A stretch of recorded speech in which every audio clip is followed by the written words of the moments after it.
Nicholas Taylor, Harlow Alliance Party. We've got a by-election and you're standing in this ward of Bush Fair. So why stand in Bush Fair?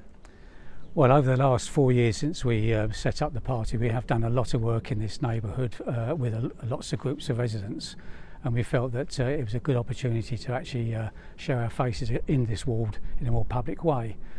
So yes, we've connected with groups of residents over the last 3 or 4 years, and we're working with other groups of residents now in certain parts of the ward.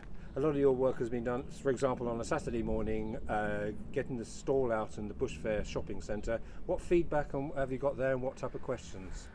Well, it's sad to say the most common feedback is people are fed up with politicians and politics in general, and those that know what happened in last May and just a few days afterwards were clearly very unhappy about all of that. So unfortunately there's a lot of apathy within the ward, but other people have got lots of issues, things like the landscaping, which is why we're here in Hookfield. Really things are no better under the Tories than under Labour, and in fact in some cases they're much worse.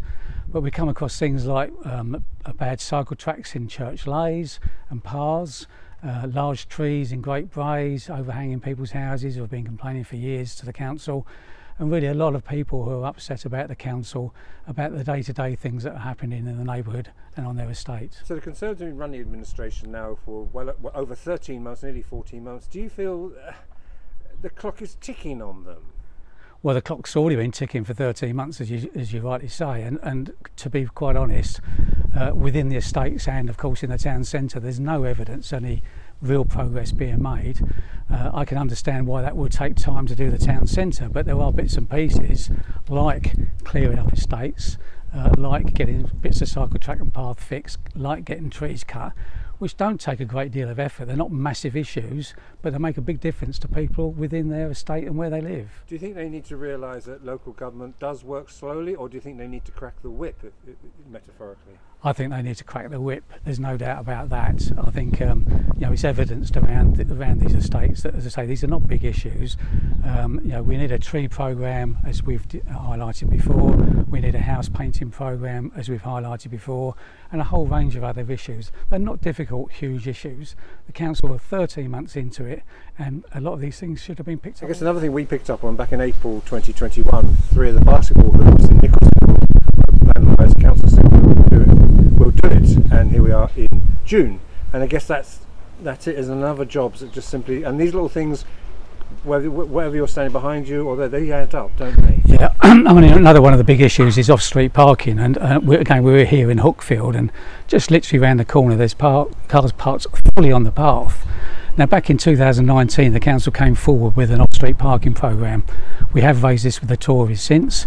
Some progress has been made, but it's painfully slow.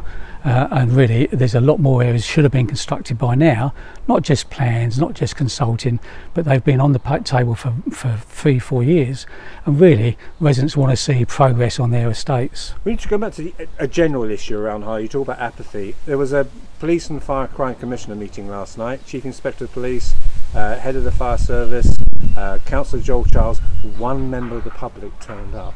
Do you think that's symptomatic of the apathy that you're feeling? That people, what's the solution?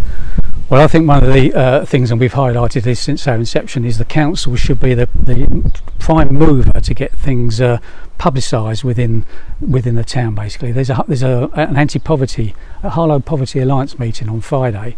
How many people know about that? I'm going along, as is my deputy, to find out what's happening in the town. But the council should be promoting far more of these things through its social media, but other means as well. Do you also think we need to come back to certain little areas in Harlow are very good with communities and meeting groups, for example Potter Street, Church Langley, Old Harlow, but other areas need somebody to start creating residence groups, committee groups, leaseholder groups in those different wards? Well, we've been in contact with a lot of the residents associations in the town. Some 2 years ago we met with some representatives, and the abiding comment was that there weren't issues that were being brought to those residents associations by the council. The council have not really, although they've got a list of associations, they're not being very proactive. They are with some, Waterhouse Moor, I know they're dealing very closely now with Waterhouse Moor, but there are others areas like at Morley Grove, East Park, Moorfield, where really they've had very little interaction with the council, and therefore people have no real reason to go to those sorts of meetings. We want to see a complete sea change to that, and that's one of the things at the heart of our policy. So finally, what are you going to gauge as success on Thursday, May 21? I know I said in May a win, but I need to be realistic. Something much better than what we've done before, and really cajoling whoever is the candidate into taking action on these estates.